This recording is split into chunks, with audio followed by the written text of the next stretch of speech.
మనలో చాలా మంది అనుకుంటారు బిలియనీర్లు ఎక్కువ జీతం తీసుకుంటారు అని, కానీ నిజం అది కాదు.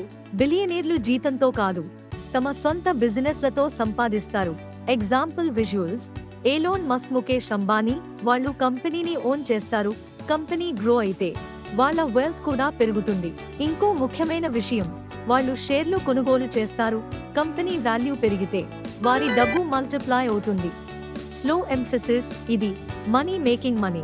మనకి ఒక ఇన్కమ్ సోర్స్ మాత్రమే ఉంటుంది, కానీ బిలియనీర్లకి మల్టిపుల్ సోర్సెస్ ఉంటాయి. On screen text. Business, investments, real estate. ఒకటి పడిపోయినా ఇంకొకటి నిలబడుతుంది. వాళ్ళు వేరుగా ఆలోచిస్తారు. ఫ్యూచర్ ట్రెండ్స్ ముందే గుర్తిస్తారు. Example, Jeff Bezos online shopping future అని ముందే గుర్తించాడు. అందుకే అమెజాన్ ఇంత పెద్దది అయింది. బిలియనీర్లు ఒక రోజులో రాలేదు, వాళ్ళు ఇయర్స్ పాటు వెయిట్ చేశారు. Slow growth, big success. ఇది ఈజీ కాదు. ఫెయిలియర్స్, రిస్క్ చాలా ఉంటాయి, కానీ వాళ్ళు ఆగలేదు. జీతం పనిచేస్తుంది, కానీ సిస్టమ్ సంపాదిస్తుంది. మీరు ఏది ఎంచుకుంటారు? ఇలాంటి ఇంట్రెస్టింగ్ వీడియోస్ కోసం లైక్ చేయండి, సబ్స్క్రైబ్ చేయండి.